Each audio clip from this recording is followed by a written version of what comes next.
Welcome, everyone, to Lights of Miiva, episode 74? My name is Sam Lander. I'll be your GM, and I have some players. My name is Zura, playing Lumia, the Circle of Stars Druid. I am Suda, playing Riisha, the rogue lock with an attitude.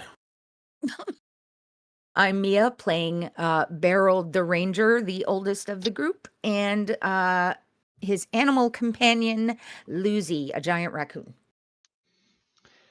I am Sadie, and I am playing Zari, who has been banned from a city. I mean, technically you all have. Hey, you're not special. I'm Inder. I'm playing Criior, the monk. And I'm Ashes, and I play Eberkeet, the wizard cleric.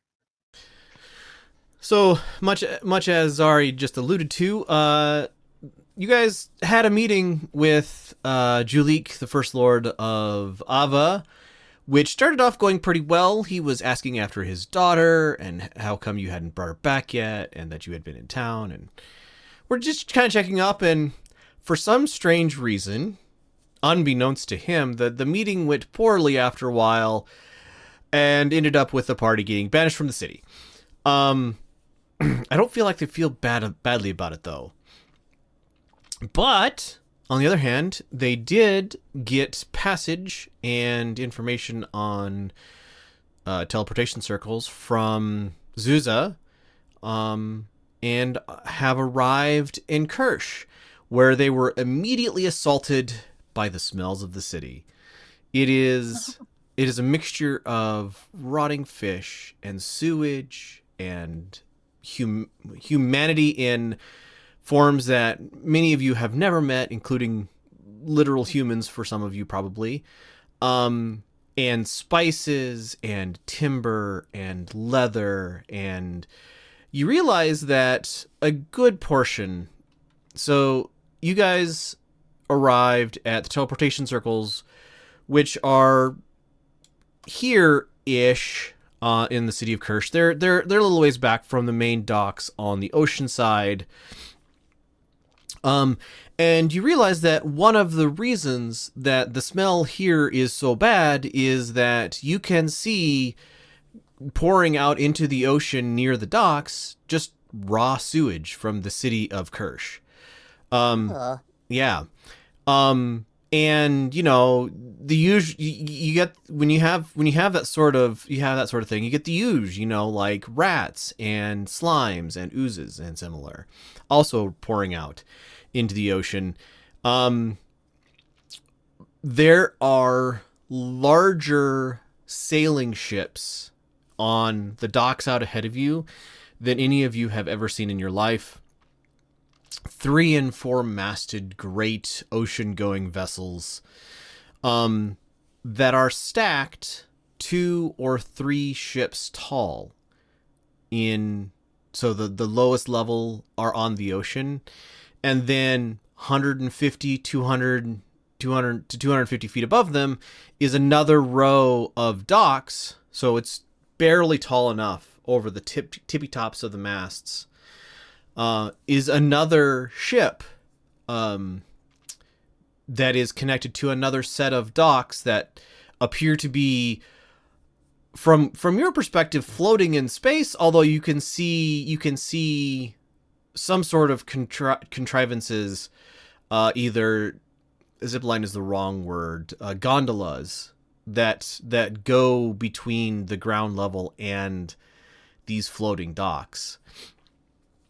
And as you guys stand there and regain your composure and possibly cover your noses, there's a man at the edge of the teleportation circle making motions at you and yelling in a language that I believe none of you recognize, being the native language of the western half of the continent of the western half of this continent, known as Kartukian, or often known as Common. Well, we have... Oh, Criior knows. Well, we have been at a teleportation circle converges before, so we know what to do and move off the circle quickly. Yep. Oh shoot!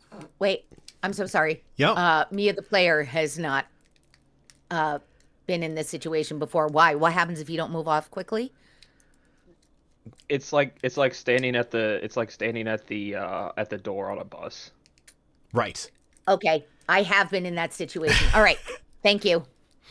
Yeah, it's like standing at the door. It's like on a bus platform or a train station where if you step outside of the open door and the train pulls away and another one pulls in behind you and you're still just standing there. That sort Right. of urgency. Yep, got it. So as you guys Just move, with more splodies. you probably won't explode. Oh God. Stop. Okay. As you guys move in, so Criior, you do recognize. He's like, please clear the circle. And as you move away from the sea direction towards the very large and impressive gates of the city, the smell abates a little bit, or you become a little nose deaf to all of the smells going on.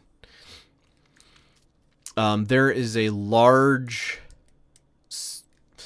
probably 1,000-foot or more wide clear area away from the docks, and the teleportation circles where there are no buildings, but there is just a mass of, call it humanity in all forms, humans, orcs, half-orcs, elves, half-elves, half-trolls. There are a few Feyen, you think, but considering the mix, it's hard to tell. It's hard to tell specifically Feyen from, is that a ugly half elf or a really pretty half orc sort of thing. By far and away, the most common here though is human, without pointy ears or tusks or green skin. And as you clear this space, there are any number of people hawking goods. Every once in a while, you'll see a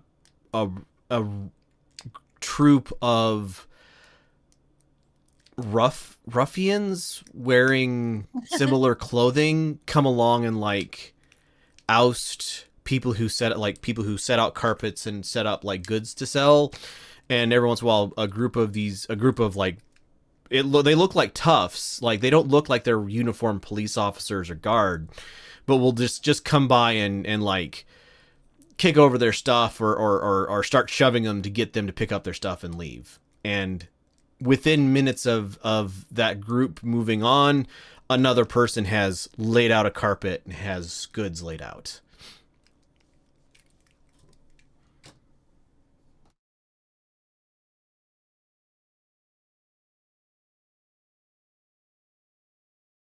So,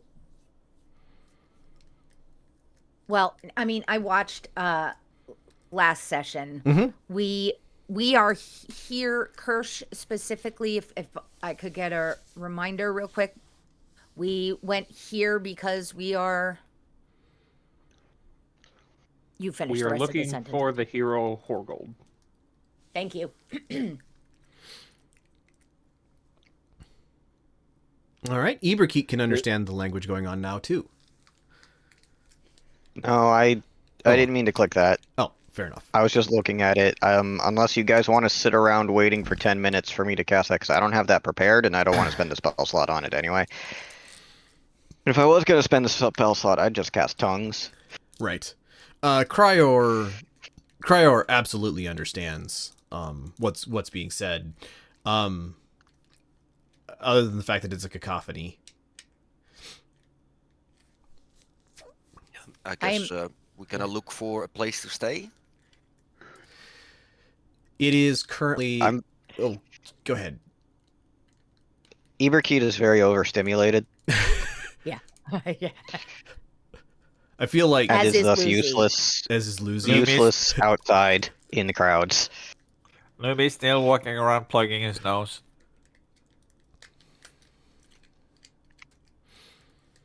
I It feel is like a rather interesting smell. Beraald is wholly focused on keeping Lucy from jumping out of the Lucy Bjorn because of all the smells. Lucy has like buried her face into the Bjorn and is currently like holding her nose, Oh, and like you think you see maybe tears a little bit. oh God. Okay. All right. So then Beraald is wholly focused on comforting her. There's a difference between it smells like garbage and it smells like bad garbage, and this is Yep. definitely a lot more along the lines of bad garbage. Okay.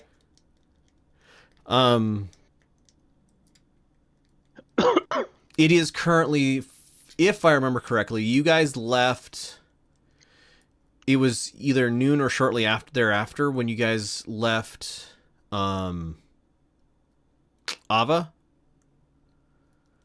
that sound correct?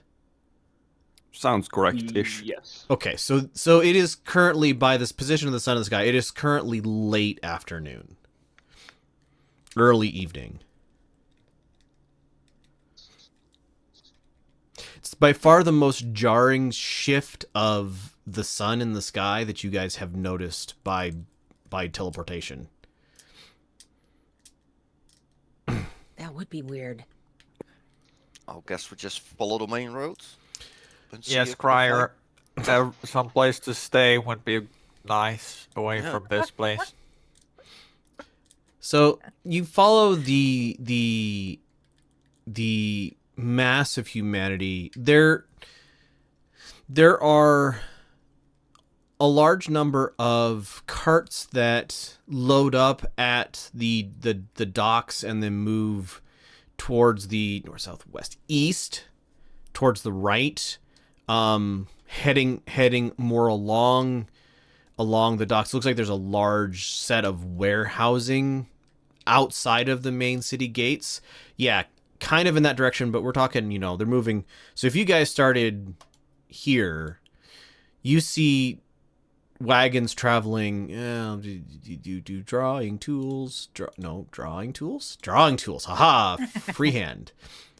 That way. So there's a lot of like carts heading kind of in this direction up into this section where there are like warehouses, like buildings that are 100 feet or more on a side that are 4 or 5 stories tall with like, shutter, not like windows, but like shutters in the upper stories, and animals that you've never seen before pulling them.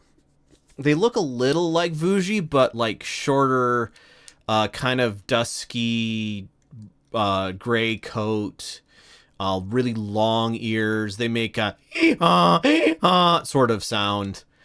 You guys have no idea what these animals are. Look like, It's crazy. yeah, just really weird. But the main course of humanity is definitely moving either like up past here, like people on feet are moving up this direction, or there are some coming out of the main gate as well.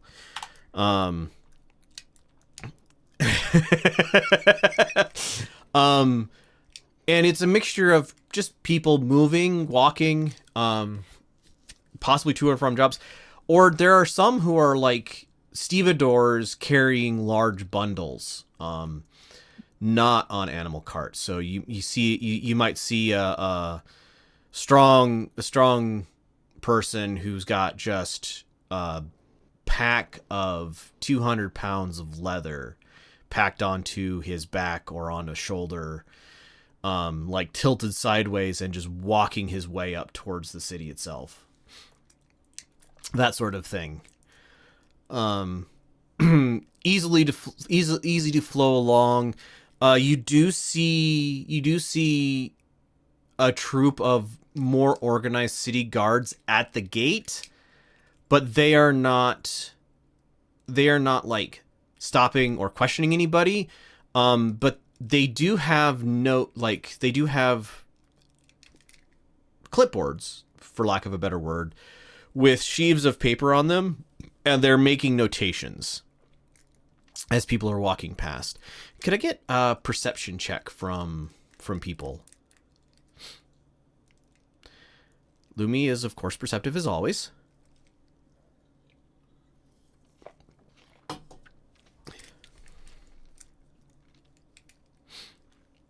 All right. Anybody with a... Beraald is, of course, not. As always. Yeah. Same with Zari. 10 or higher will get you that the people who are carrying goods into the city look like they have emblems of some sort on them. You see probably 6 or 8 different badges, sewn cloth badges on them.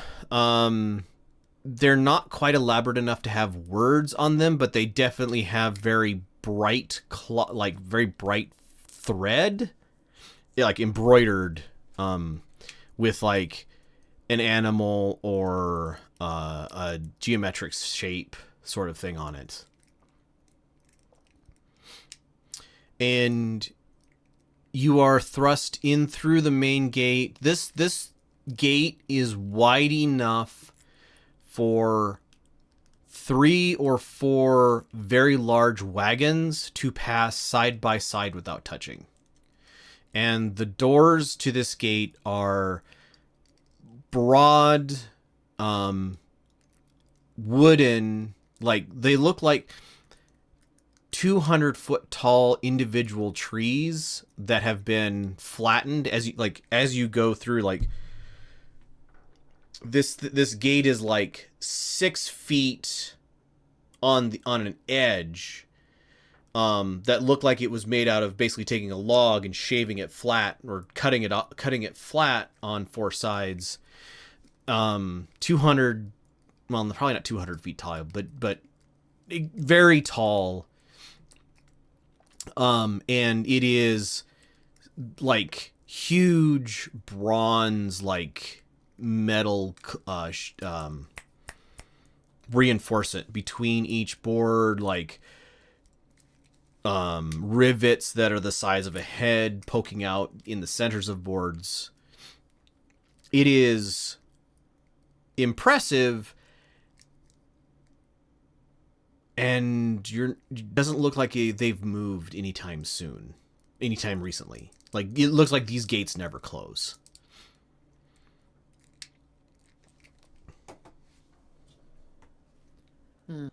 How do they defend the city from wild animal attacks?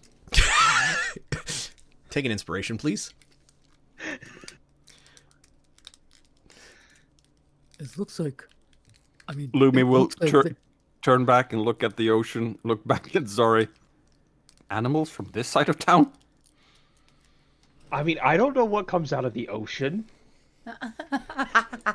I've heard of sea monsters. But those are in the sea. This is the ocean. Oh. But seas are connected to oceans, aren't they? Might be. You guys, how many of you have seen, I mean, Criior for sure. Eberkeep probably. How many of you guys have seen like a world map that would lay out the oceans? Oh, yeah. Yeah, definitely. I am a learned academic. Yeah. Okay, yeah. Then I have no for proficiency me. in history and a very high intelligence. Oh yeah. It's definitely a no because single building maps are more pertinent to my skill set. I must say, Lumi has probably seen the edge of one in his youth, just due to being close to Criior and Ibrikit, but hasn't studied one. Sure. Probably the biggest map Zari has seen is the magic map we got from the house. Very, very different scale, that. Yep. Yeah, that was fairly local, if I recall correctly. Yeah. And Beraald would have just seen general, like, he's a desert and grassland ranger, so any maps he would have seen, I don't think would have included Sure. many oceans. Yeah, I mean, I'd be much more intimately familiar with maps of the Badlands, but yes, I would have at some point Right. looked at every scale of Atlas Yep. that I could get my hands on. So Criior Nashes, you are absolutely certain that the ocean that is here connects to the sea of whatever I called it on the other side. I named it, and now I don't remember the name. Could I get a history check from both of you?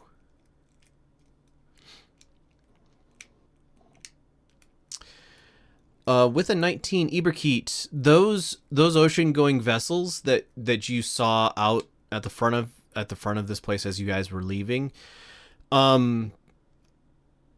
you're pretty sure that vessels that size would never make the passage on your side of the continent because of shoals and shallows and other things. Basically, their draft is by far too deep to be able to safely travel the oceans that you are familiar with. These vessels are made for, I don't want to say clear weather sailing, but definitely much more temperate sailing than are on your side of the world. Oh, that's interesting. Okay. I don't think this information is pertinent to anything, so I don't bother Yeah. bringing it up. Fair enough. As you guys move in, there's definitely a level of crowding along this main along this main thoroughfare where the road is wide enough for 4 carts to pass, but you think at least at this time of day, riding on a horse would make you move slower just because of the press of people around you. Quite possibly, given some of the attitudes of the people, if you were to run down a person on a horse trying to get through a crowd, you might be pulled from its saddle and trod upon. Every once in a while, you will see a person walking through the crowd with 10 or 15 obviously guards around them, giving them space in this press of people walking. So there'll be, a person wearing fine silk and fur and jewelry walking down the street looking like they're going in a direction. There'll be, a 3 or 4 foot gap, and then people spread around them, pushing their way through the crowd to open up a gap as this person. And it's one of those things where they're paying, the guards are both paying attention to the people around them to push them out of the way, and also their charge, because the person who's walking all high and mighty, they might stop and turn to look at a shop. All the shops along here are very high value looking places. Like, this is premium real estate. So if somebody may walk by and something catches their eye in a shop off to the side, they may just stop, and the group of guards around them will stop within a moment, and then if the person turns to go into a shop, they will clear the way to the shop and then kind of hang around outside, most of them, as the person goes into the shop with 1 or 2 guards to look at finery. And it's more than once as you're traveling up this main street, you see guards standing at a door of a shop preventing somebody who looks too ratty or poor, like stop a person from going in, or you see at least one instance of a couple of guards like literally hauling somebody out by their collar and pants and tossing them out into the street. I hate this. That's just Mia. I hate it so much.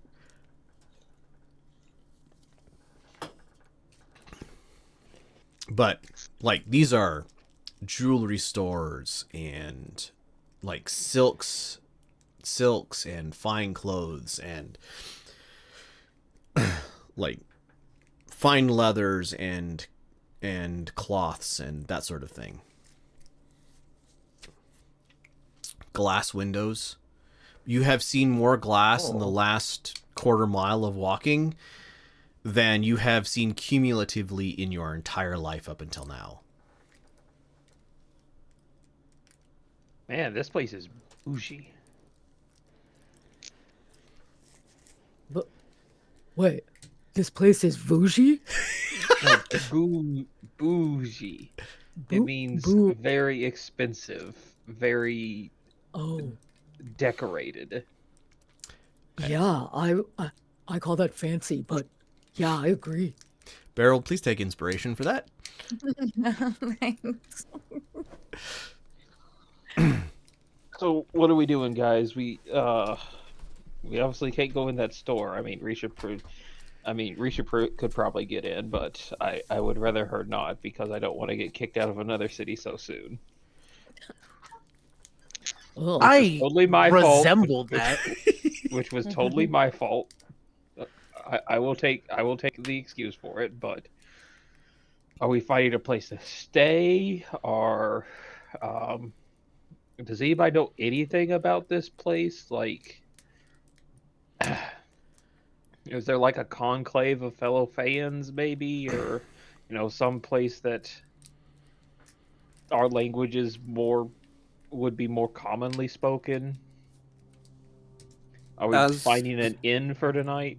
As Zari is speaking, Lumi will start glancing around, trying to see if ears are perking due to the Feyan language. So, Lumi, you see somebody who looks...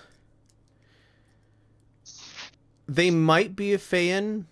You're not 100% sure, but as you guys are talking and Zari asked that specific question, person, they're not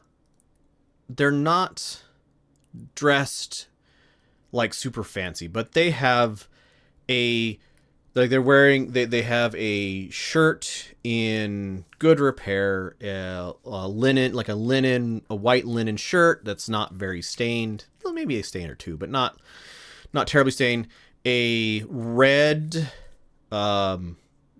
vest made of it's a cloth. Oh, I know exactly what I'm thinking of, but it's like almost fuzzy. The like cloth is Velvet? no, it's not velvet. I think it's a type of it's a way to treat wool. Felted. Thank you. It's a felted wool vest. It's like a bright red in color with brass like inlay scribing in it that is in not great repair but is in like decent repair. Some leather pants, a dagger at their waist, some like decent boots, and they go as they get up within close but not too close distance of you guys. They say, "Are you looking for a local guide?" Having heard your question. The rest of you, other than Lumi, are probably a little surprised by this person's sudden appearance.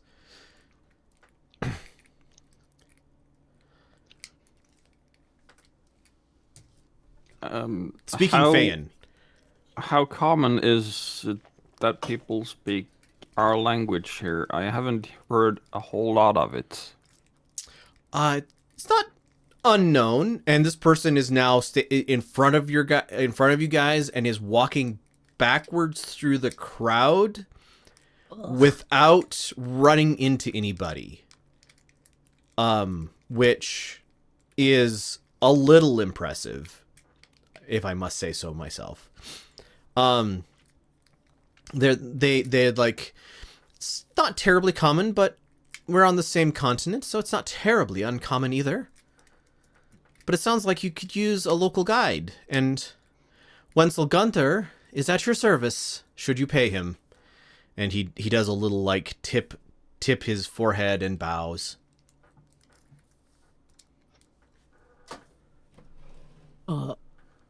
Where is he? If we were interested. You said he's Wenzel Gunther. If we wanted to pay him, where would we find him? He just Beraald looks... I think he's trying to say that he is Gunther. and he looks at you, Beraald, and as Lumi starts to explain it, he starts laughing. Oh. Okay. Well, it just seems like an odd way to refer to yourself, but okay. I mean, you didn't know my name, so I had to give it. Yes, but you know what? I feel like this is one of those things that I'll just puzzle inside of my head. Carry on. Boy, okay, Zari.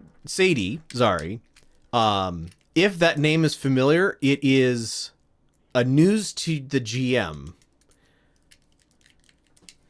Okay. That it was not intended to be a reference. Partly because GM doesn't keep that good of notes. It may become a reference if I look it up, but...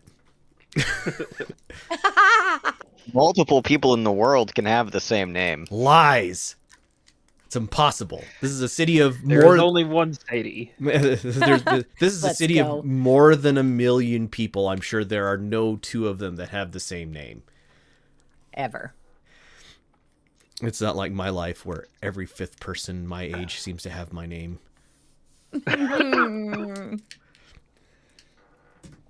Well, Wenzel, where could we find a serviceable place to stay a couple of nights? He goes, depends on your purse. I would be we have the fancy, the moderate, the less moderate, and the cheap. Is there a place where a lot of Feyan speaking folk gather?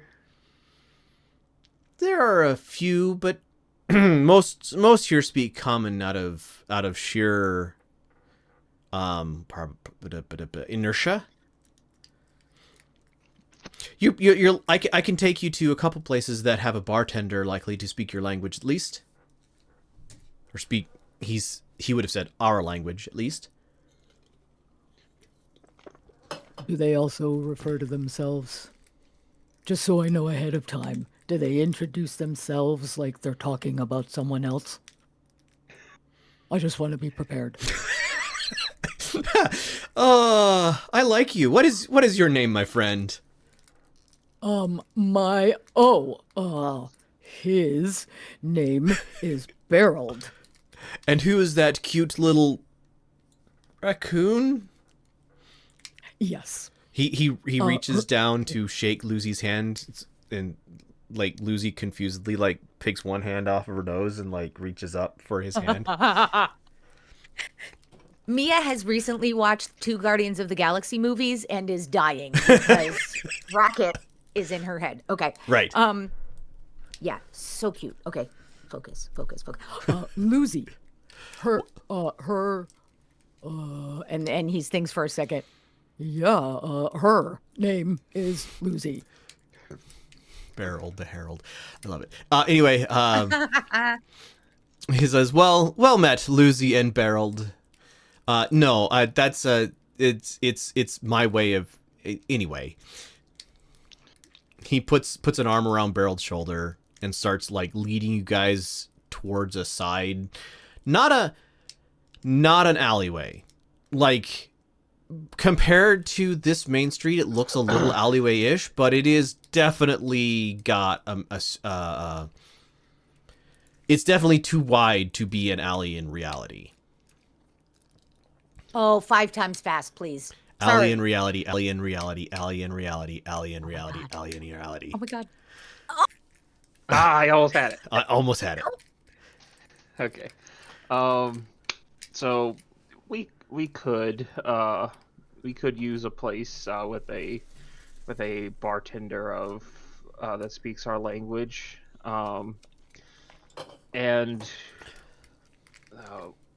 would we also be able to talk to someone who might be able to find someone for us?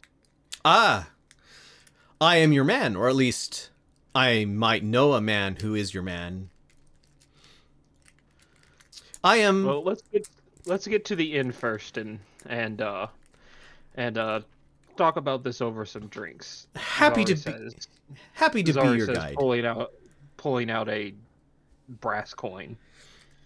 He takes your coin, like turns it over for a minute and goes, maybe first a money changer, so that you do not get scammed or overcharged for your foreign currencies. Right this way. And he's walking down the street. He's got his arm around. So Beraald, he has his arm around your shoulder. How tall is Beraald? 5'11". 5'11". So he's reaching up to do so because he's like 5'7", 5'8". Okay. So he's down a little bit from you. So he's got one arm around you. You've got Lucy and a baby Bjorn on your front, and he's just, you hear the brass ting of this coin as he's flipping it up, and he is, as he's walking you down the street, he's like pointing out, oh, that's a good place for if you need clothes washed. In the alley behind this place, there is a washerwoman who will do it for a reasonable coin. Looking at you, you probably don't have a lot of changes of clothes, so you may need to purchase some more clothes. And if you are looking to purchase some more clothes, obviously this place, and he takes his left arm and kind of motions behind Beraald. This place is a great place to find reasonable secondhand goods. As you see me, he kind of pulls on his vest a little bit. See me wearing myself. Go ahead. Nope, sorry. Go ahead. I would like to ask a question and make a statement. Beraald is looking at the others while all the jabbering is going on with a help me or expression. And then, have we ever been places where we've had to exchange money before? Is this common for us? Nope. No. So, okay. So the money that you guys... Which at that point, Zara is like, why would we need to exchange money? Brass is brass. So you guys have been in what is nominally city-states. So you know, individual, essentially kingdoms based around cities, or not nominally. That it is city-states, but your coinage has the image of the king or ruler of the Feyan stamped into it, coming from Vali. So, could I have a history check from anybody who wants to make it, like, or insight, or both? Lumi is more questioning the threat of being ripped off if we don't change money, and as one roll insight to check his meaning of that. Right. Holy insight checks, Batman. All right. Oh, I thought my 20 was good.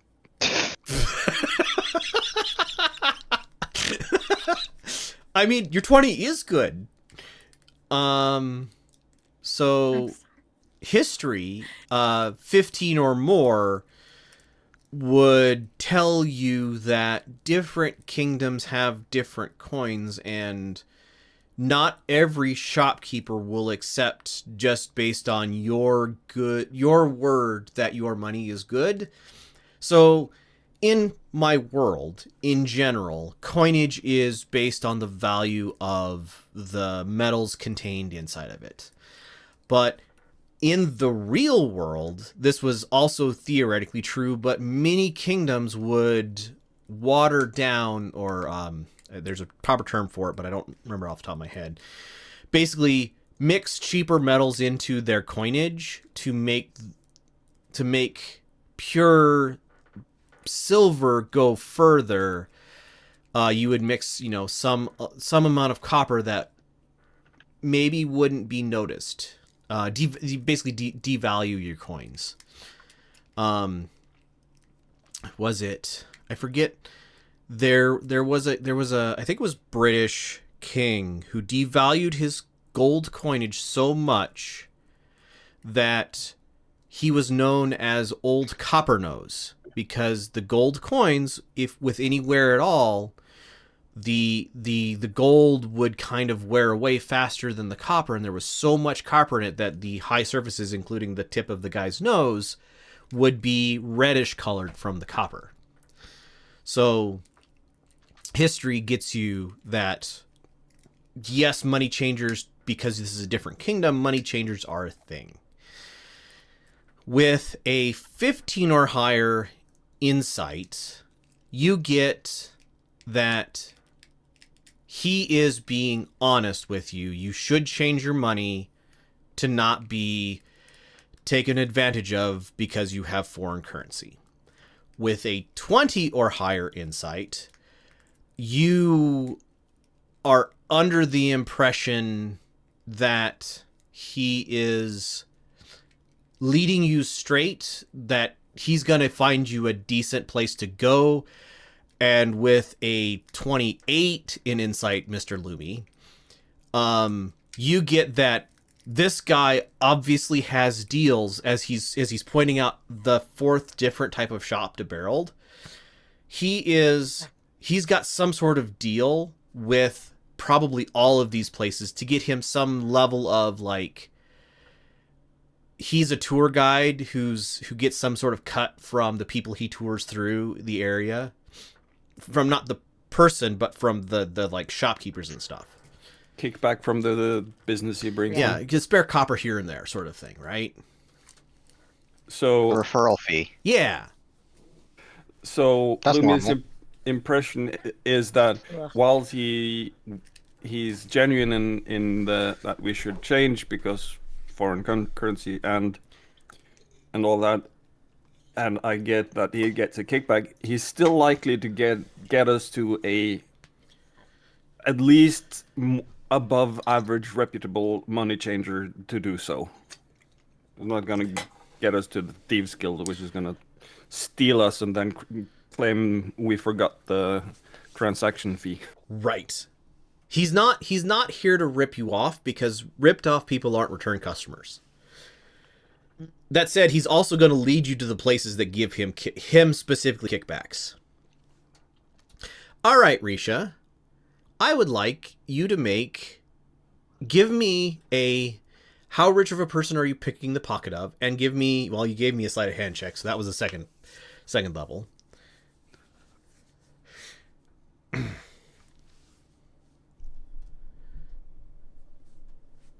Roll a D100 because it's just random. Okay, it's just you're just picking person- pockets as you go by, just out of anybody who seems a good target.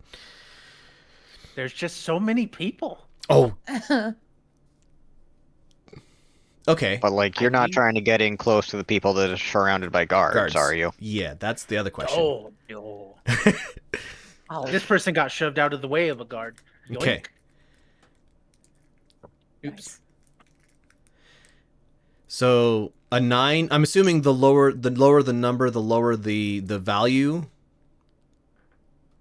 Affirmative. Okay, so with a 20 on a person who is level 9, what you get is you reach into this guy's pouch, and what you get out of it are a couple of fleas, a very thin copper coin, and a bit of pocket lint.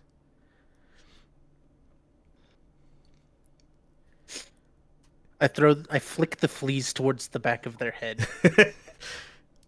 They don't seem to do. All right, so with the 77, you want to roll me another sleight of hand, please. 18. All right. This one's going to be contested because they're actually not poor. No problem. You dip your hand into the money pouch of a person who is like currently bartering with a street meat vendor over the price of their like kebabs. These are like ground meat on a skewer, cooking over charcoal flame, that when they're served, they're, gone into like a pita type flatbread with like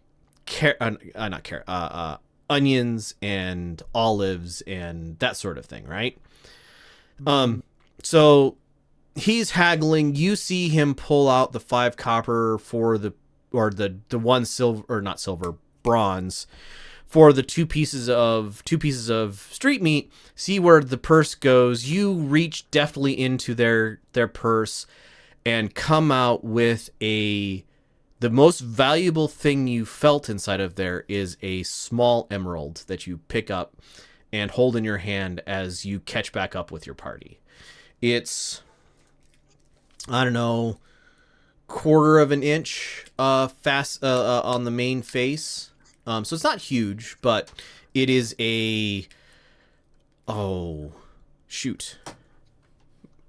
brain refuses to fill in common ruby cuts. Or You have emerald. Princess cuts are the squarish. You have circle cut. You have trillion cut, which are the triangles, triple trillion. You have emerald cut, which is literally the rectangles. Yeah, so it's an emerald cut. So Which I find funny. It's an emerald cut emerald. is an emerald cut emerald, yeah. Fun fact about a lot of emeralds: most of Cleopatra's jewelry that they thought were emeralds are a completely different gemstone. That doesn't surprise me. All right. So this thing's worth give me what would be a good roll for Riisha to value this thing? What skills you got, Riisha?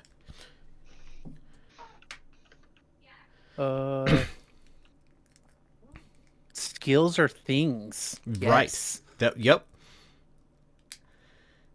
Do you have any like appraisal type? I don't know what D&D does for appraisal. They kind of don't anymore. Fair enough. I've got my thieves tools, so she pulls out a small lens and starts inspecting it. Give me tool use with your thieves tools. So it'd be D20 plus probably intelligence plus your proficiency.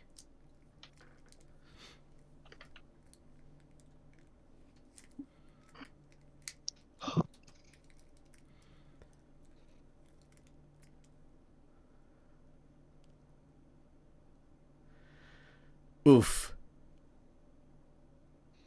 That can't be. You're convinced this is glass.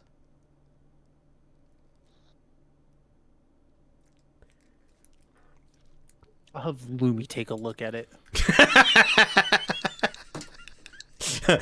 All right. So Lumi, you get Riisha walking up to you with holding a gemstone in her hand, basically saying, "Lumi, take a look." Meanwhile, the rest of you guys have arrived in front of a fairly nondescript stone-walled building. Like the vast majority of the buildings in this entire town have been wood. And and it is that classic dense city, like not every building was built at the same time, but definitely a building will go up that was built well. And then next to it is a lean-to that was kind of leaning onto that building. And next to the lean-to is another building that decided that it was cheaper to only build like 3 sides or 4 sides, whatever. They didn't have to build a wall if they built right next to this building. So like that sort of stacked up, right? Yep. This building is stone. Stone on the first floor, brick going up 2 more floors. And probably freestanding. It is.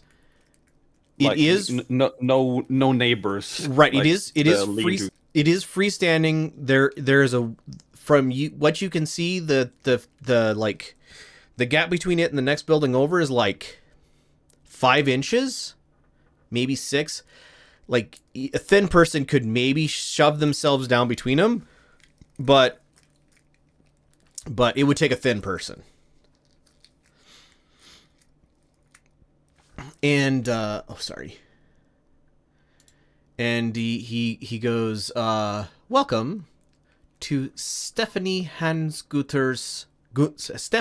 Gunther's coin exchange and various gem sellers and similar. Come. So, and any relation? Yeah. No. Louis, well, we'll say how long. I mean, maybe several generations back. Who knows? Who knows whose sister married whose brother and is a shame to the family, but we still accept them anyway.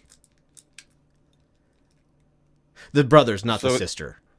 So it sounds like the follow-up question should be: so you're the black sheep, this place is the white sheep's. He steps away from Beraald. He finally steps away from your shoulder at this point, because he's been leading you, and by leading you, leading the rest of the group basically. And he bows and, as if he had a hat, tips his hat at you. Beraald just rolls his shoulder to kind of shake it off. That was a little strange, Mom. Or bad Dad. Sorry. Yes. Yes. That was just a little strange. Like, is this normal for him or here? Where is here anyway? We're in a city called Kersh. It's a different kind of city we've ever been in. Like, I gotta tell you, I don't like it, Lucy. That's fair. I'm not sure I like it either. Although the meat back there a little way smelled really good. It did. We will be going to an inn later, so we'll get you something yummy to eat. Okay. I'm gonna hide in here a little deeper though. Okay. Question. Sorry. Yes. Is Lucy still? Is her fur still multicolored from the color in? Oh, absolutely. Downtown. Like Okay, she has dyed at this point. She's dyed the Lucy Bjorn. Okay. Okay. Thank you. You're welcome. So spelling name to make do G. How do you okay? Once you get, he leads you inside of the building. The door is probably 4 inches thick of oak with brass and bronze reinforcement. Like, this door is going to spend, you're going to spend minutes attacking this door with a battle axe to break it down, right? Inside of this place is cooler and quieter, and like you didn't at this point your nose was so deaf that you didn't realize how much you were still smelling until you stepped in here, and it's like that breath of fresh, cool air with just like a hint of probably a hint of a very subtle incense, maybe sandalwood or some other incense, and like there's a pot of black tea that is like behind the counter, and a 50s human. She is probably 5'3", fairly slim build, wearing very nice dress. Sees you walk in, sees Wenzel, gives you all just a little bit of a smirk and says in common, "And how may I help you today?" And Wenzel says in Feyan, I brought you some people from the teleportation circles, foreign currency for exchange. And she takes a moment, casts a spell, Arcana.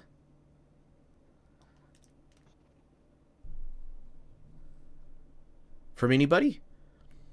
Oh. I don't know that I have anything good that way. No, I'm a -1. Okay. Iberkeet, she just cast Tongues. Criior Lumi, she cast a spell. And she says in Feyan, good to have new customers. How may I be of service to you today?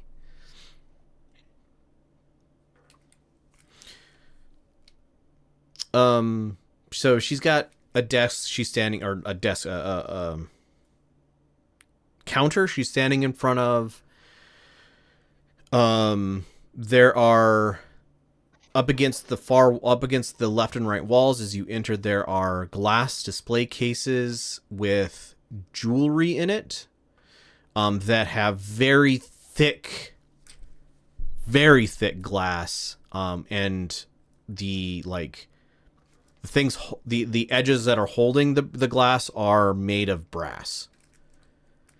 And there's no clear way they can open.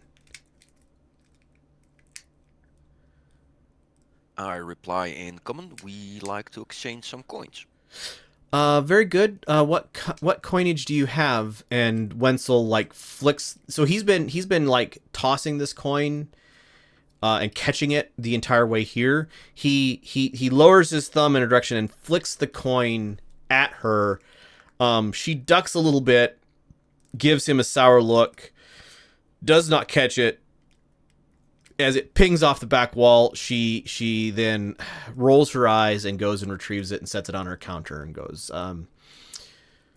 looks like recent coinage from the western, the western side of the continent, or eastern side of the continent. Yeah, we are Feyan. Well met. She goes, the stamp is recent and the grade is good. I can give you 95 to 100 on brass, 93 to 100 on bronze, and I can give you copper straight up. Can Beraald insight Absolutely. her to make sure? Okay. With a 15, this is her opening offer. She might be willing to negotiate. Okay. I think Beraald would kind of lean back toward Lumi, and just share. I think you should negotiate that.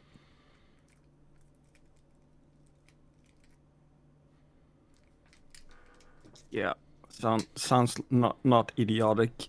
Lumi will reply. Not loud, but probably if they were trying to listen, they would probably hear it. Yep. Yep. So 95 on 100 brass, you say. Gonna dig into my reserves here. What say you 98 on 100? She looks thoughtful and goes, sure, 98 on 100 to brass, but then I can only give you 92 on the bronze.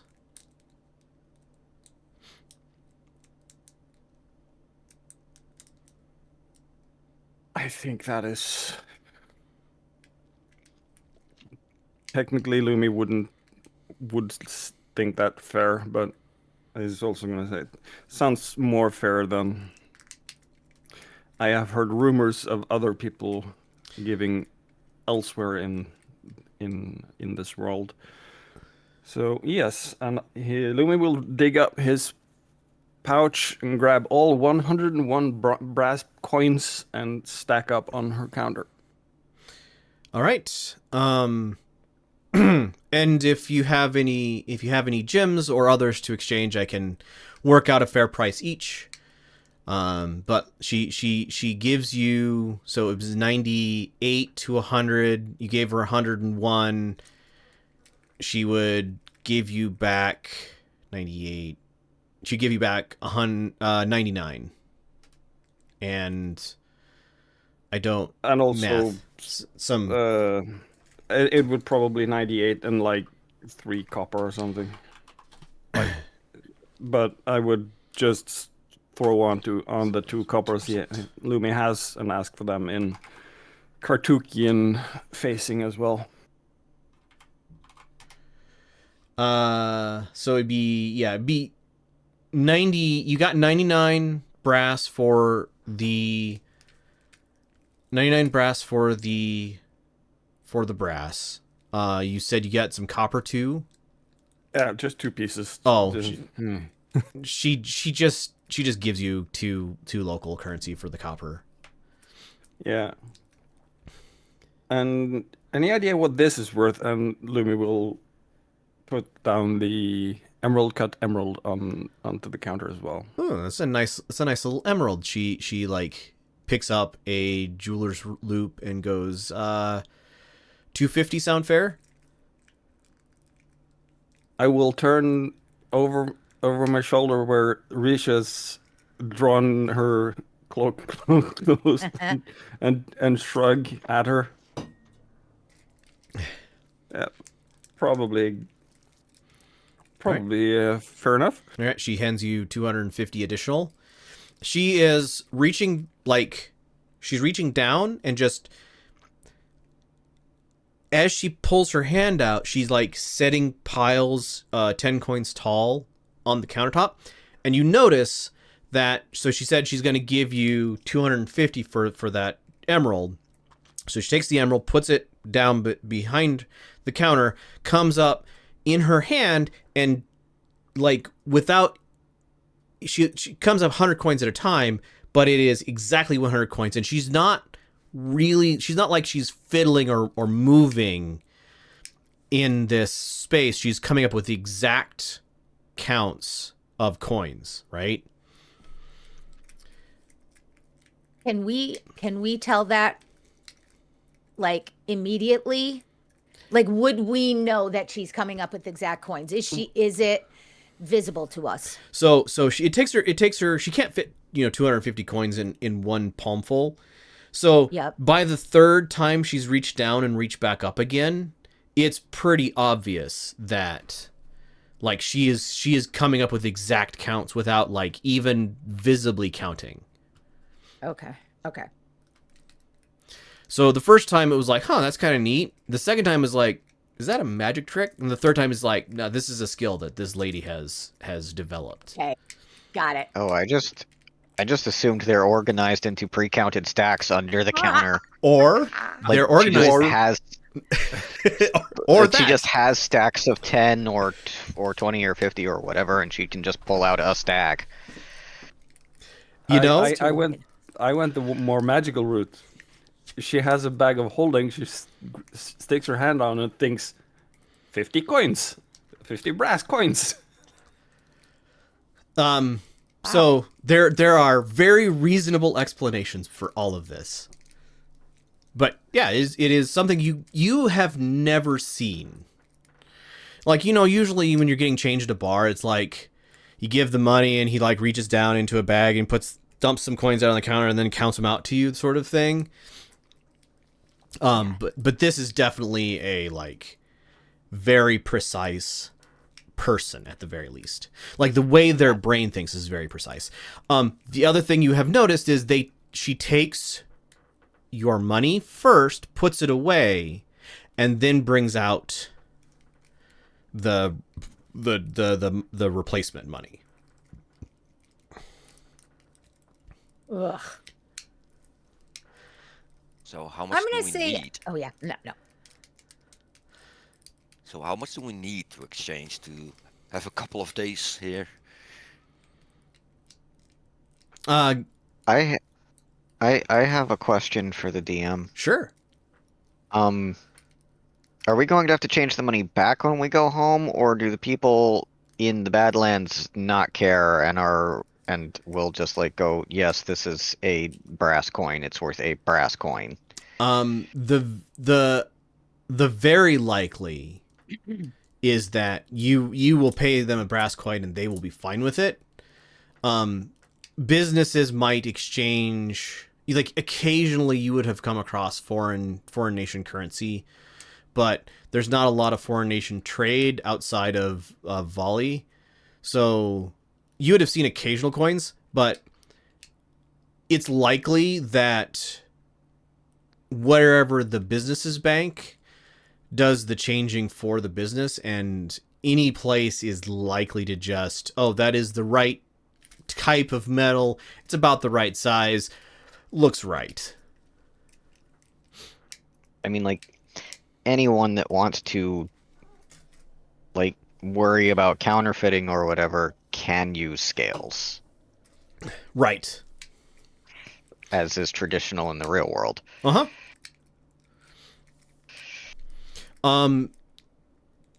Lumi, the coins that you get, the brass that you get on the face side, I forget so it's obverse and reverse? Yes. Okay. On the obverse, or the face side, there is a fairly well stamped dragon head. And you get these coins look like between almost brand new with almost the scales are almost sharp against your thumb, to ones that are worn fairly heavily, right? And on the reverse, there is a scroll, like kind of a fancy, like what's the right term? So if you told an artist, go draw a scroll, that sort of thing, right?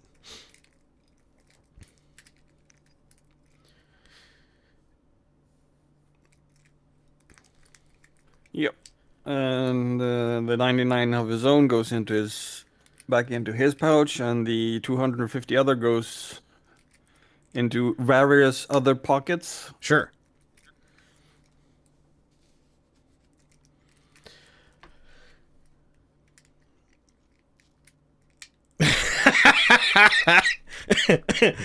You have stolen what I rightly you have taken what I have rightfully stolen, or whatever the line is. Inconceivable. Inconceivable. Any other exchanged money here? Do we all get the deal Lumi negotiated, or Yeah. are we gonna have to do that No, individually? you all get the. You are here as a party. Lumid has done negotiation for you. So Okay, then I'm gonna trade 98 brass or 100 brass for 98. okay.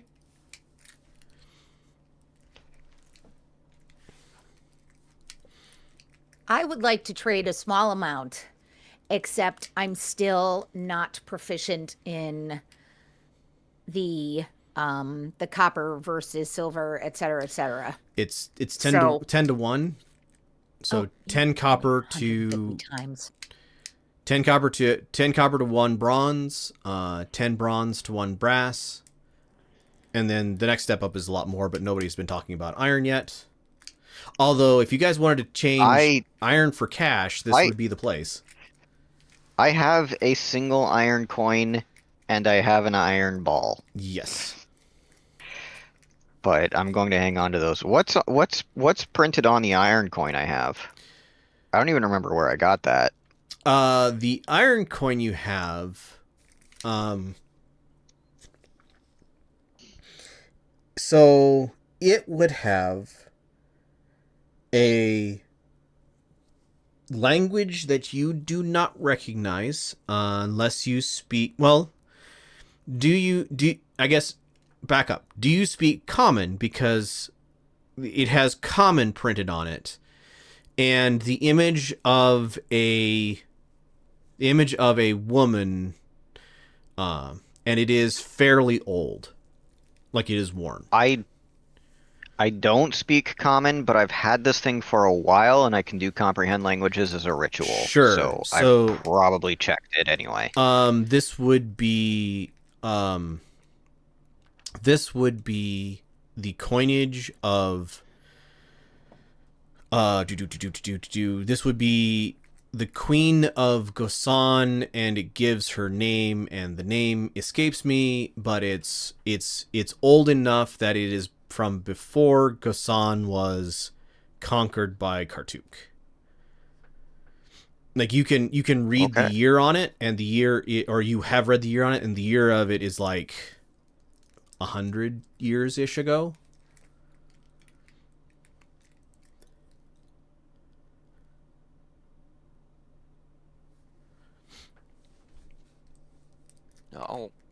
Okie dokie. I'll exchange. I was just curious since we were talking about coins anyway. Yep. Yeah. I'll exchange 141. That's easier to do. Okay.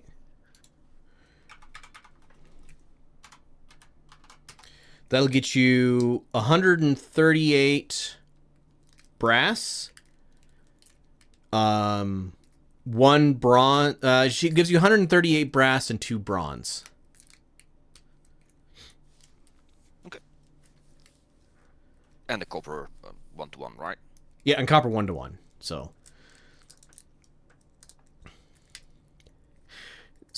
mistrustingly hands over 200 copper. You receive back 200 copper.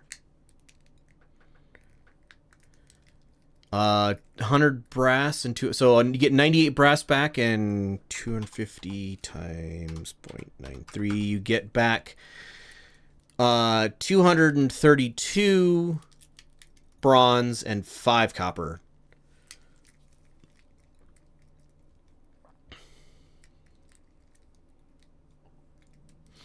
Lumi will just have to remember that his bronze coins are Badlands currency, but the rest is Kartukian. Mm-hmm. Not gonna bother with exchanging 10 10 bronze. Fair enough. What was the bronze coinage again? I'm sorry. The bronze you got was 232 and a half, basically 232 and 5 copper.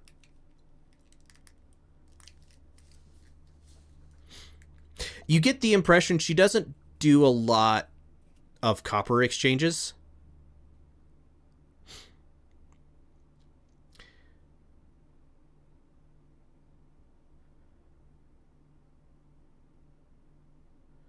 Am I the only one left? Seems like. You can either type it in or out loud is fine. I was actually just gonna ask if someone else could just tell me, because I'm embarrassed that my brain is not working right now. So I can do the math if you I just would tell just me how like- much.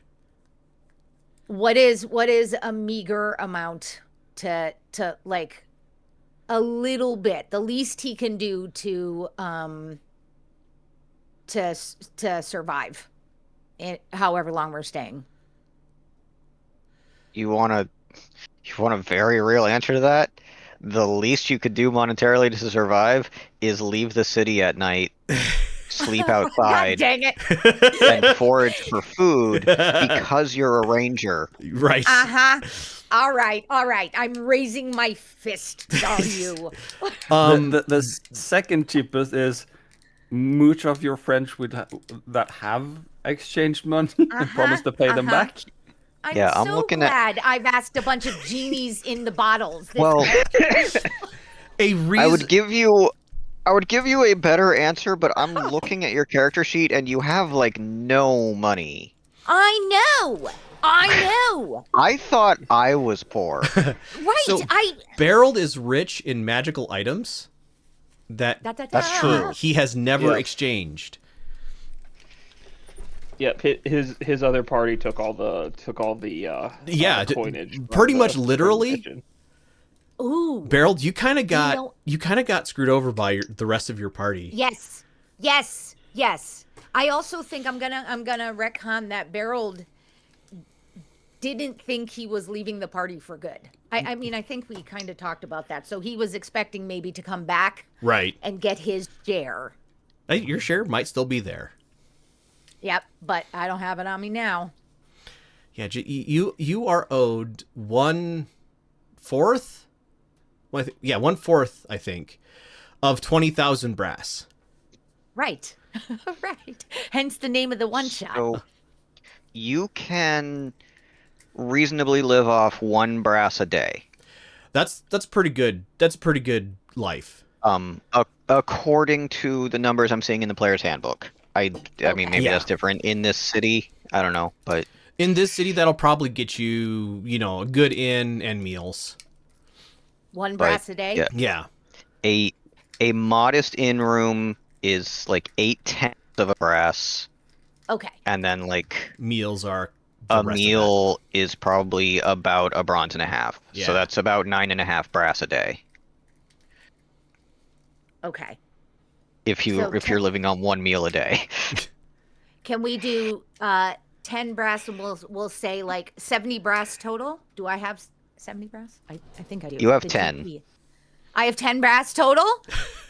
Yeah, it's the GP on the sheet. Okay, right. So when you bring out 10 brass and like give Yep. that grin, like, well, this is all I have, she just Yes. gives you a look, takes it, and gives you 10 brass back, Okay. and then kind of eyes the rest of your comparty, but like tries to do it subtly so other people don't notice. I'm sorry for being nosy on your sheet about it, but I have access to it. Ash, I was Right going now, to so. specifically send you a message and say, help me, can you please figure this out? So thank you. You also have -8 copper. I spent 2 copper on a sandwich. Okay, so you have 8 copper. You have 8 And copper. it just got a That's what it negative was. in there somehow. Right. Yeah, because I'm an idiot. Excuse me. I did an idiotic thing. Oh, that makes me happy. Okay. Hugs all around. Thank you for the 10 brass. Uh-huh. It's pretty obvious that this place also deals in at least like jewelry and possibly magical jewelry, but definitely not magical weapons. Okay. Just by the like display cases and stuff. Riisha, you have worked your way over to one of the display cases. And looking like this is high quality glass. Like Despite the fact that this is a half-inch thick plate of glass, you do not see any evidence of like waver or other like defects in it. So it's very clear. probably this piece of glass on top of this cabinet is more money than your entire party has just exchanged in in money changing. And tantalizingly below it, about a foot, are just an array of jewelry set with stones, jewelry with like high engraving look. When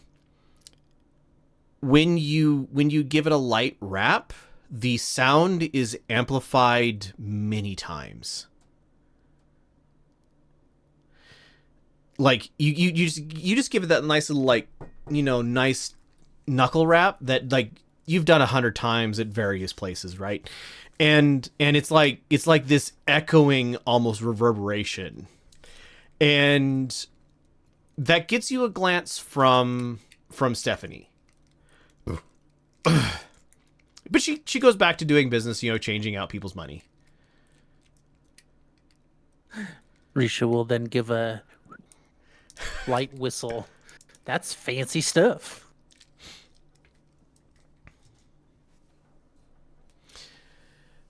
And as Riisha turns towards the group again, she will see Lumi with a brass coin in his hand, ready to yeet it at her.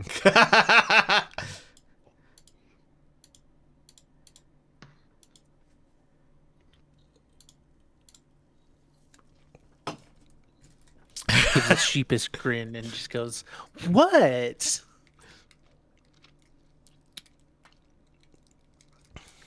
This is why I pocketed them. All right, we done? Can we find an inn? I need or at least water for my tea. So Criior, you recognize Common, since you recognize Common. Stephanie looks at Wenzel and goes, These are take him to the nice place. Don't take him to your benighted half brother again. The last group you took there didn't come back, and this group seems to be more well off. Quickly or off, yes. She said this in such a way, Criior, that you're pretty sure she thought nobody here would understand what she said. Very After much Criior had spoken to her in common. Oh, he did. Nah, she forgot. It's been a minute, and she kind of looks. I don't know what she looks down at y'all, but y'all are foreign plebes. And she feels relatively full of herself. But she's it's definitely impolite speech as opposed to what she's been giving you, which is fairly polite speech.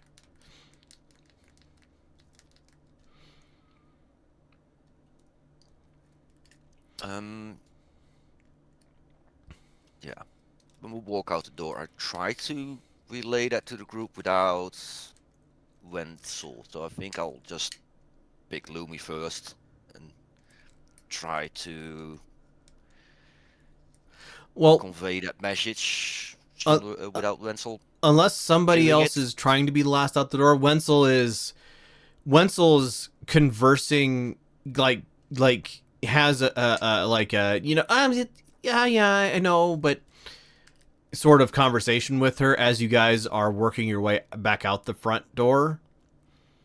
Definitely a like, what is that? The type of conversation was like, I know, but you know, this thing and that other thing and whatever. Sort of thing. So yeah, I'll try to relay it to the group. And I wonder if they have a color animal in here. That seems safe enough, doesn't it?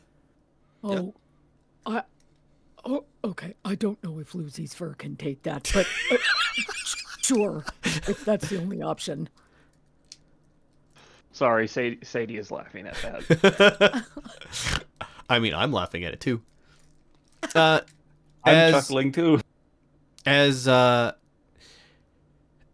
you guys get as Wenzel comes out the door, Beraald, you are unable to. He walks right over to you, and you are unable to reasonably, like, socially duck before his arm comes back up over your shoulder, and he's like, "So an inn for the night." Yeah, I might not be the best person to ask about this. You may want to talk to my companions. They're honestly they're smarter than me. Oh no! Are there any inns that allow you to cook your own food? He just There you looks confused by this. Did you kill an animal or something before you? I mean, obviously you're not going to eat the Lucy, but did you bring an animal with you to roast and eat? I can find something. I suggest not eating anything that you find in the city. Some of it will eat you right back. How Oh, I'd like to see it try. I mean, that's fair. That's fairly common. I mean, my pet Boule tries to do that sometimes. There's a the fuck expression on his face. Oh yes, I more think girl. I think you owe me a story and a drink. You definitely owe me a drink. Come this way. Come, my friends. We at least need some we at least need some place that has good tea for my druid and rogue friend. Tea connoisseurs, are they? Yeah, I know just the place. Come. Do you let yourself be led, Beraald? Because he has not stopped with the arm over the shoulder. Lumi will probably comment, the brother or the other place. Oh, this is a different place than my half brother. That place has the worst tea. I wouldn't. I think he gets his the leavings for his tea from the place he puts up his donkey. Donkey's a word that probably none of you have ever heard before. Is that like a bougie? He hides his expression, but Vuji is a word he's never heard before. Oh, What sure. is this 100%. 100%. Yes, very, very like a Vuji. Yes. What is this donkey thing? It's and he, like, as he's leading you, he kind of Beraald, he's got that grip on your shoulder where he's like steering you, and he like turns and you can't, like, you're being steered. And he's like, "Oh, a donkey right over there." And you see a donkey pulling a, like, 2-wheel cart. And the Iha yeah. animals. Completely like a Vuji, right? With the big floppy ears and the kind of dumb expression. Not quite. No. And Lumi will do two things in quick succession. Oh, dear Lord. The first thing is just circle around where Winston's arm try to lift it off Beraald's shoulder and motion it over towards Zari's shoulder. Not that one, that one. So he doesn't prevent you from lifting his arm off of Beraald's shoulder, but when you point at Zari, he's like, "No, ma'am." is very much the expression. And the next thing is there's that's not a Vuji, that's a Twa. The what? It's a Twa. Sure. Donkey. The other thing Lumi does is, shortly thereafter is there's no longer a Lumi standing there. There is a pack bougie standing there. So he please take inspiration for that for the so he stumbles backwards a couple steps but catches himself and is now back in front of your group walking backwards through a crowd. And he's like, impressive, we call those goats and they're smaller here. And by smaller I mean they're he like motions to like, well, a goat sized, obviously. What you as players recognize as goat sized, as opposed to, you know, 5 foot at the shoulder. Baby food. Oh right, we did have donkeys. Yep.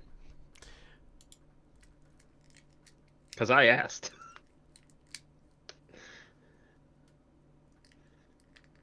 Well, okay. They're not exactly. Those are smaller versions, but yeah. Jump to present. All right. All right. So he's backing, and it's not long until he's backed himself through the front door of it's wooden, relatively new wooden building. It's got 6 stories. The first story, as you guys are walking in, looks like it's got a lot of like 8x8 or larger timbers that are propping up.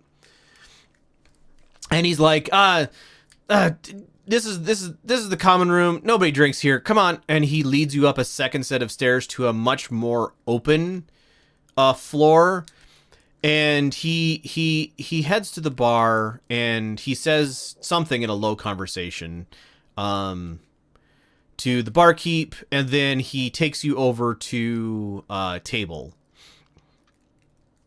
that's large enough for him and you and possibly 1 or 2 more. Lumi will stay as a bougie, occasionally bleeding at some weird comment Wooster has on the way, but as Lumi's going through the door, the reverse happens. That Right. There's suddenly not a bougie, there's a Lumi. Right.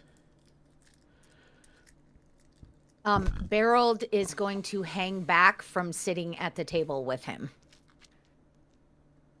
Okay. Well, you had said there was a table for him and you and 2 more, right? And that's not the whole... Him and the entire party and maybe a couple more. Oh, I'm sorry. Okay, dang. Sorry. Okay. You as in the collective. Got you. All y'all? All y'all. Okay. Riisha, please give me a how if this was just another random, please roll it to see how good of a person you were. 68.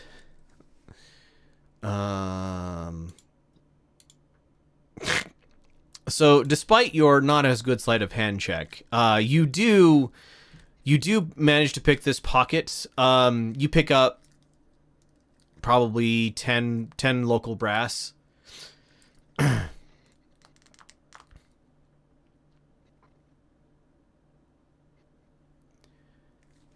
Score. So you get some walking around Why money. exchange coins when I can just take them?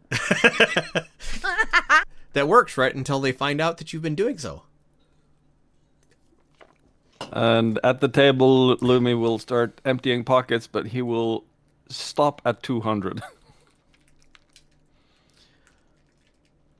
Beraald would like to... Beraald is a little nervous. I'm going to say, since we were talking about money, he's a little nervous. Right. And even though he is loath to talk to Wenzel, he's going to ask, how far are the outskirts of the town? How far are we from the outskirts of the town. From here, it's an easy 2-hour walk. 2-hour walk, okay. And the animals there, are they less likely to eat you back? I mean, they're mostly farm animals, so yes. There's not yeah, much go ahead. game. Like he looks you up and down and goes, "There's not much game near the city, unless you like eating rat. There's lots of rat." They come with ketchup. Sometimes you find the right bar, and they make a nice rat fricassee. Although this place is a little higher than that.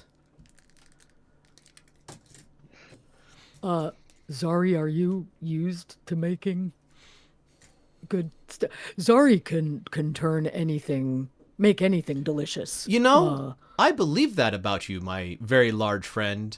Speaking of very large friend, I only caught Beraald's name. What shall I reference the rest of you?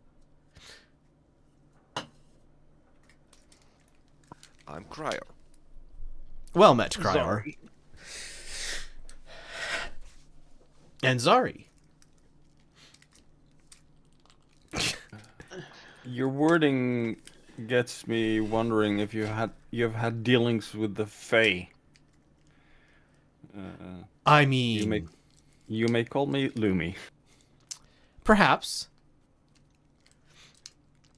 One does see everything in a town of this size. You could just not reference me. But unless I call you Madam Hair of Purple, I have to be able to have your name, or a name to tell you at least, to say to you at least. My name is my own, and I give it to no one. You may call me Riisha. He stands up and gives you a very formal bow.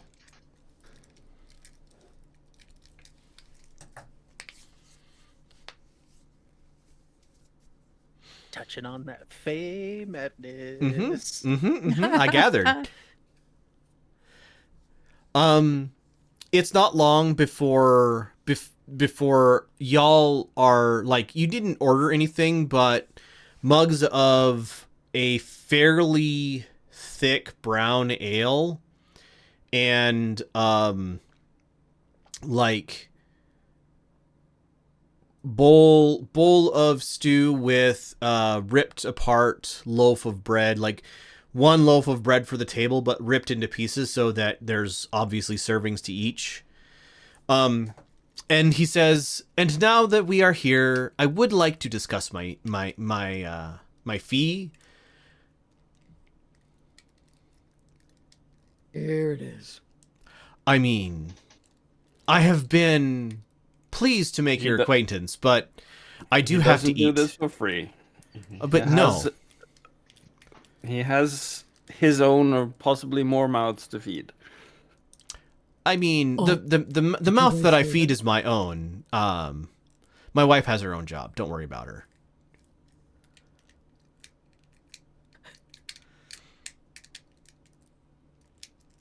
But yes, but compensation. Might we say for leading you around the town and perhaps telling you where you might find things that you are looking for, or people? You said you were looking for people. A brass a day, paid a day in advance.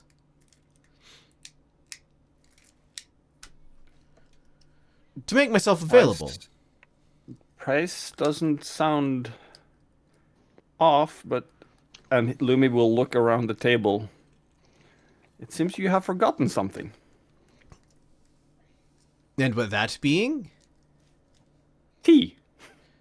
Oh, right. And he gets up. Just a moment. And he gets up and heads to the barkeep and comes back with 4, because he can't really carry more than that, but like 4 cups, 4 empty cups and a ewer is, I don't know what the proper term is. Basically a flask of steaming tea. Sets it down. Not Beraald. Lumi. This is what you would consider a fairly high-end tea. And he just casually sets it down. Like, this is this what I have maybe a couple of servings of in my import pouch? Yes. Not the luxury tea, which is like exquisite, but the ones that came from away from the Badlands. Correct.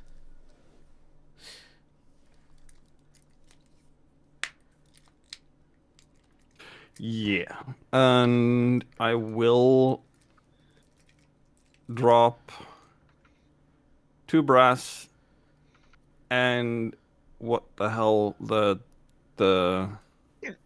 10 bronze, the 10 Badlands bronze, Right. as a tip. He when he sets the tea down, he makes the coins disappear as if by magic, and by that I mean he does a little sleight of hand, and he bows and says, I I'm available for a while tonight. I will have to go home at some point because I'm not going to stay here. But do you wish to ask questions, or I can tell tales that I've heard from myself or from others? I'm good for the night. You're good. I mean, that's fair. So Zari hands him over a brass and 5 bronze. Okay. And B's like, okay, so now that we're here, now that we have rooms, we need to talk about the person we are looking for. Surely, you did. We have been Go ahead. have been told that that a person named Horgold has information that we seek. That is the person we are looking for, and that is the person we need to speak with. He thinks for a bit and says, Horgold is not a terribly common name, but I'm assuming you want an adult, which makes it somewhat less common.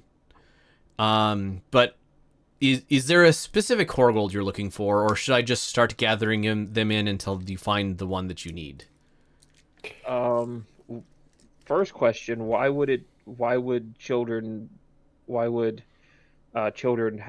Horgold as a more common name than adults? Oh, because some 20 years ago, Horgold became a great hero of the land. That's the one we're looking for. Oh, you're looking for specifically the hero Horgold. That's maybe slightly harder. I don't think he resides within town, but I should be able to find somebody who might have information, or probably will have information. We can little get a harder. long way with just knowing where to keep looking. Fair. Yes. If you don't mind, I will spread some of this largesse you have bestowed upon me to have others start digging into that. And he takes your coins as well, Zari. And if you, in the meantime, need a guide around town, I'll be happy to do that. Or I can look myself, and you can remain here without a guide. It's up to you. Also, how you all have adventuring guilds here, I assume. Absolutely. There's 3 on this street alone. I wouldn't recommend any of them, but there are 3 on this street alone. We need, after we find out where Horgold is, we may need to take some work that takes us towards Kersh. You're I in. am assuming. You're I am in assuming Kersh? there are some. Huh? Oh, you said takes some work to take you towards Kersh. Well, you currently reside in Kersh. Kartuk. Oh yes, Kartuk. Yes. I'm sure there often is at least caravan guard type work. I don't know that Adventurers Guild would be the best place to find that type of work, but there definitely is trade caravan type guard duty that would at least take you in that direction and supply you with money and food along the way.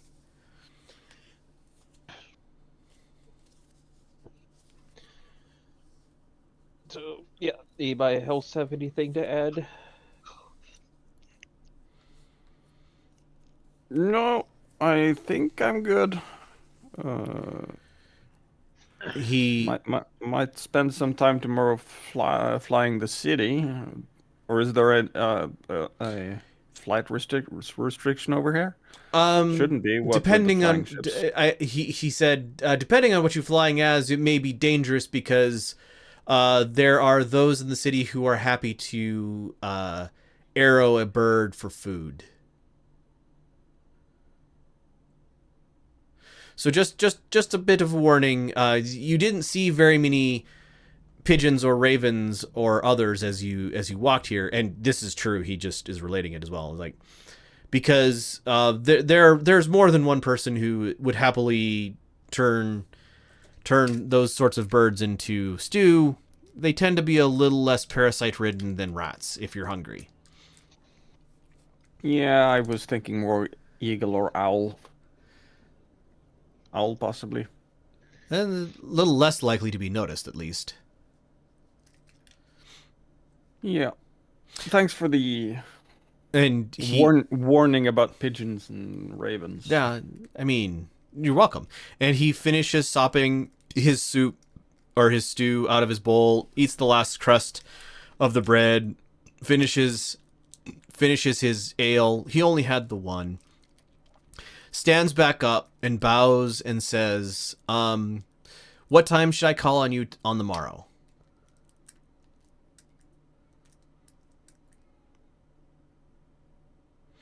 You guys... breakfast-ish, maybe? Breakfast. All right. After breakfast. I shall be here at the crack of breakfast. And he goes and takes his leave of you. Noon. Right. Which is, so you guys have there. You're gonna have some like from a real world perspective. You essentially took a flight forward in time, and so you're gonna have trouble getting to sleep tonight because you're gonna be 4 or 5 hours off of your like. It goes dark, and then you're still awake. And then, Portal lag. Exactly. Would it be possible for Beraald to take a jaunt out to the outskirts? I have realized that I had missed adding a whole bunch of money to my character sheet, but still, if Beraald is experiencing portal lag, can he take an quote easy walk out because he can't sleep? Absolutely. Do a little hunting and then come back? Yeah, like 100%. That is a possibility for tonight. Okay, cool. So as you guys are chatting, one of the at the table with food, right? One of the barmaids comes up and says, in Feyan,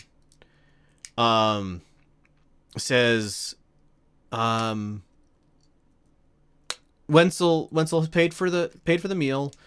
How many rooms for the night? They are 5 bronze a room.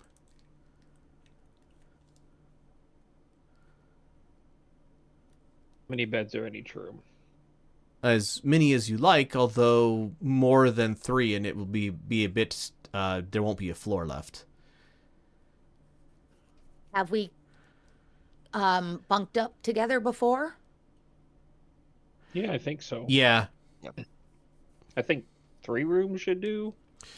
3 rooms. We bunked up as recently as in Ava. Yeah. Okay. All right. So it's not a big. In doubles. Okay. 3 rooms, very well. And she holds out her hand for a brass and a bronze. Zara gives it. Right. Very well. And she puts the money away, and from another pouch hands you 3 consecutive room keys. It's like 401, 403, 405. They have a nice little like diamond-shaped wooden placard, a small strip of leather, and then it is a copper key.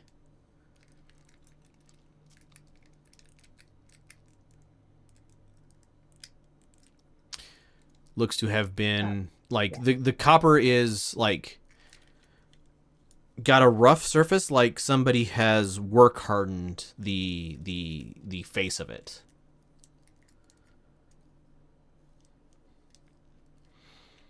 Lumi is currently just deep in probably his second cup of coffee and feeling very full. Like, this is you realize 2 things. The fancy foreign tea that you got was stale when you got it, and you didn't notice that at first. And that this place doesn't make a great cup of tea because they burned it a little bit, but still somehow it's better than the tea that you got that was stale. Because the leaves weren't stale, they were fresh, but so even if they butcher the tea, it's still a lot more flavor than the kind I had. Yeah, this tea was like steeped at too high a temperature and then left at like put in a like carafe that kept it too warm. Lumi will probably try to flag down a barmaid or waitress or something and relay, like bring the pot up to lower the temper up from the fire to lower the temperature and keep it in a not as hot carafe. For the customer. She gives you that look that every barmaid / server has ever had when a customer is giving advice, and she says, God. thank you for your thank you, sir, for the thing. I'll let the barman know. And you as a perceptive person realize that she's absolutely not going to tell anybody.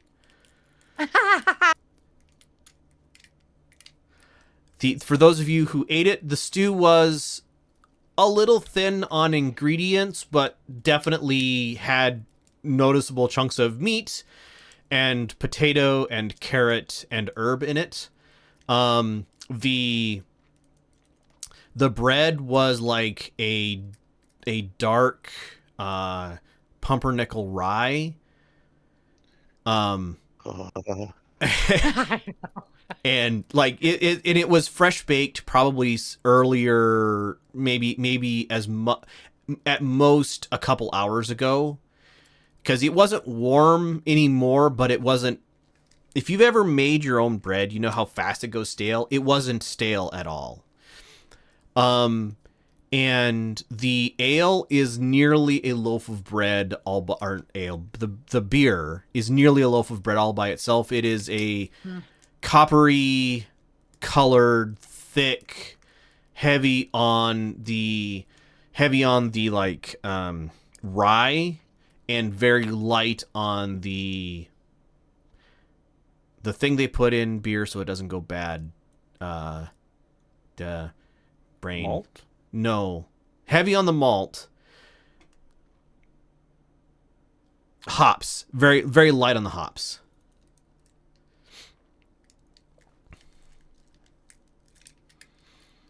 So we are still right now just sitting at the table eating. Yep.